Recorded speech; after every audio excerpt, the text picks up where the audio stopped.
Jerusalem burned. Ashes fell like snow over shattered rooftops.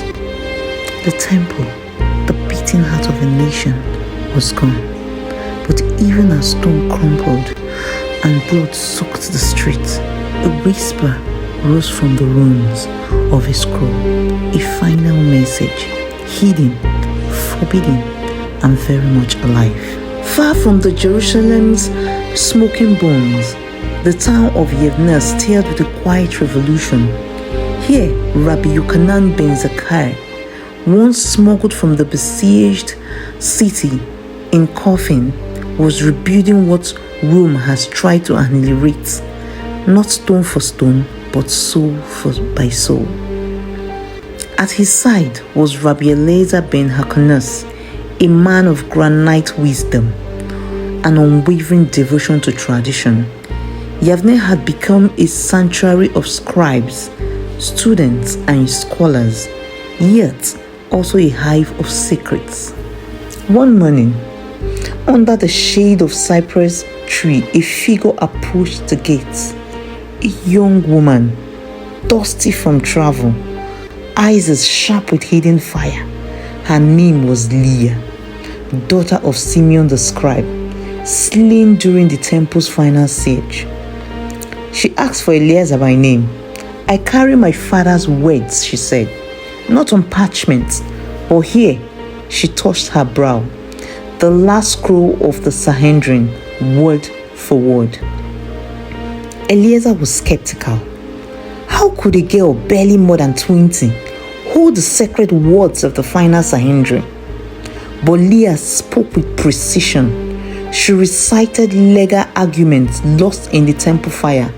Her voice held rhythms no impostor could mimic. Still, Eliezer saw danger. "Why now?" he demanded. "Why come here?" Leah's eyes darkened. "Because I am being hunted." A Roman bureaucrat, charming, ruthless, and obsessed, he had heard rumors of the scroll in the dying breath of a rebel. Not because he believed in its prophecy, but because he feared it. He feared it would inspire a new revolt. Disguised as a merchant, Lucius entered Yavneh, bearing trinkets and spices, but also daggers and secrets. His mission: find the girl, destroy the scroll, silence the past. But Leah was not so easily cornered. Yochanan gathered the sages. Eliezer warned against allowing Leah to speak publicly. If her words divide us, we may lose what little unity we have. But Yochanan, ever the visionary, insisted, truth does not destroy, it reveals.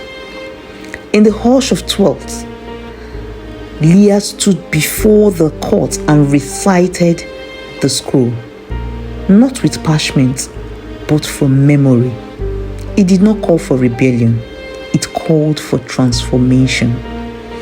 It foretold a Judaism not built on temple sacrifices, but on compassion, on study, on the home as a new altar, a faith that would survive exile. Some sages wept, but just as the assembly embraced her message, Lucius struck. Lucius entered the court with Roman guards, but Leah was waiting. She stepped forward, holding a parchment. "This," she said, "is not the original. That is gone.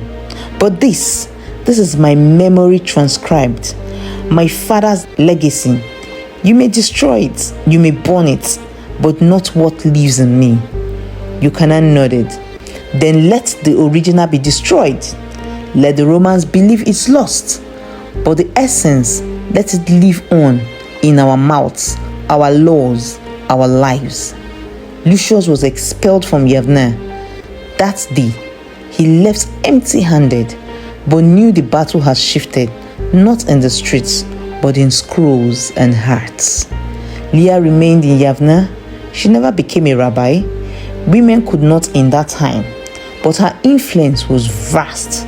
She trained scribes, whispered teachings, preserved words that would later echo in the Mishnah, the foundation of the Rabbinic Judaism. And as centuries passed, the story of the lost scroll became a legend. But some say, if you listen closely in Yavna's old stones, you can still hear a young woman's voice reciting the words that saved a people, not by sword, but by soul.